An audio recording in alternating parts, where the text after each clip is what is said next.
Assalamualaikum warahmatullahi wabarakatuh. Bertemu lagi bersama saya Pak dan Sukonen. Di sini saya akan menjelaskan tentang topik 9,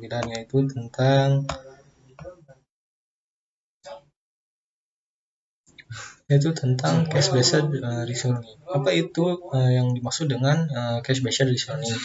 Cash based reasoning itu contohnya itu adalah manusia adalah makhluk yang diberikan kemampuan berpikir dengan baik menurut Surya Sumantri.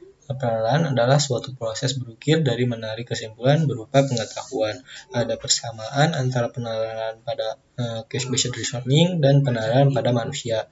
Menurut Paul dan Xiu, suatu proses dalam cash based reasoning sama seperti refleksi peneralan pada manusia. Ketika dihadapkan pada masalah baru, maka akan merujuk pada permasalahan lampau yang sama. Baik permasalahan yang pernah dialami maupun permasalahan yang orang lain yang diingat.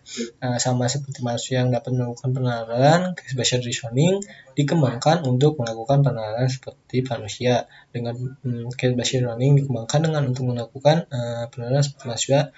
Dengan peneralan cash based reasoning dapat melakukan pengambilan dan penyetaraan solusi di masa lalu yang tersimpan dan digunakan untuk menyelesaikan masalah sekarang ini.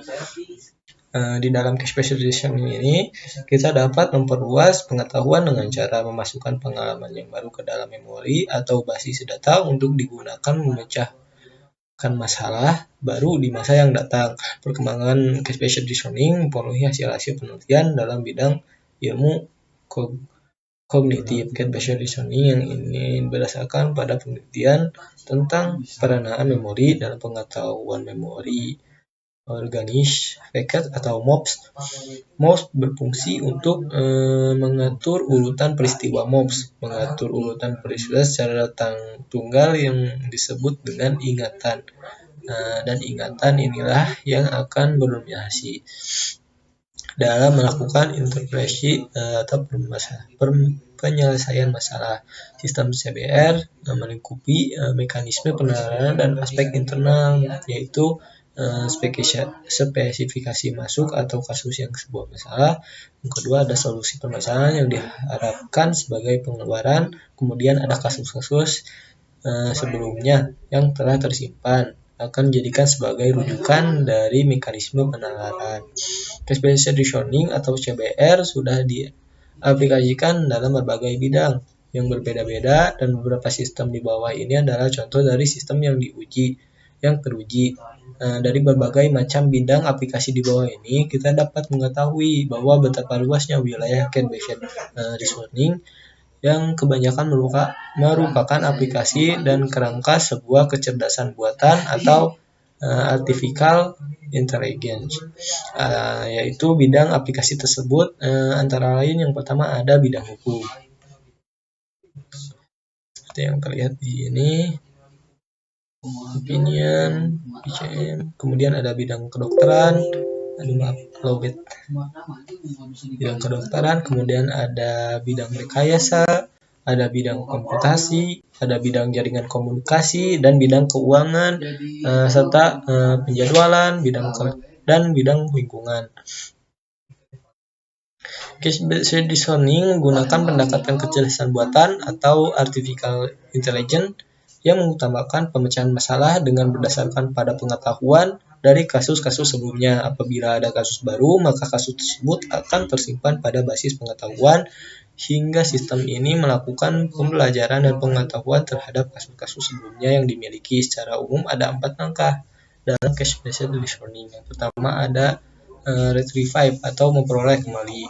Retrieve ini, pada proses retrieve ini kita dapat kembali kasus yang sama atau yang mirip dengan kasus baru yang baru kita temui. Dalam proses ini, tahapan yang dapat kita lakukan adalah identifikasi masalah, memulai pencocokan dan seleksi. Kemudian ada rules atau menggunakan kembali. Pada proses rules ini, sistem akan melakukan pencarian masalah pada database melalui identifikasi masalah baru. Setelah itu, sistem akan menggunakan kembali penyelesaian permasalahan yang baru. Proses terus dipusatkan pada dua aspek. Yang pertama, perbedaan antara kasus sebelumnya dengan kasus sekarang. Kedua, bagian dari kasus yang lama yang sudah diperoleh akan dikirim menjadi kasus baru. Kemudian yang ketiga ada revise atau meninjau kembali atau memperbaiki.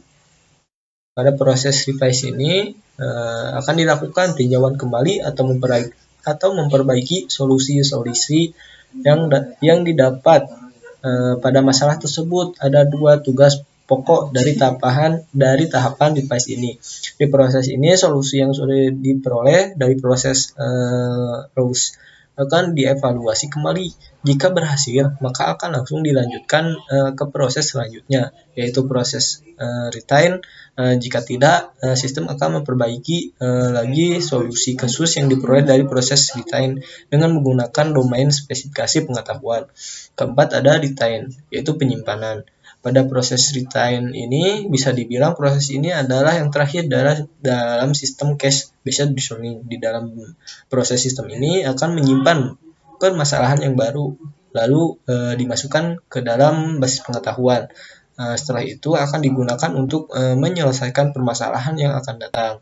Di dalam proses cache-based reasoning ada salah satu tahapan yang paling penting dalam proses penyelesaian masalah ini, yaitu proses pengambilan kasus atau cache retrieval. Sejak zaman dahulu sudah banyak penelitian yang memfokuskan pada tahapan ini, pengambilan keputusan di sebagian dasar dalam pengambilan sebuah kasus di dalam basis kasus. Semakin besar persamaan yang dimiliki oleh suatu kasus dengan kasus yang baru di dalam basis kasus, maka kemungkinannya solusi yang dapat pada kasus tersebut bisa digunakan menyelesaikan masalah di dalam kasus yang baru. Penanganan berbasis kasus ini biasanya dipakai untuk mendiagnosis, manajemen pengetahuan, dan mendukung keputusan. Dalam hal ini, tingkat kecocokan kasus akan sangat berpengaruh pada kerja sistem cache-based reasoning. Itu dikarenakan solusi-solusi yang ada dalam kasus sebelumnya akan digunakan kembali sebagai patokan.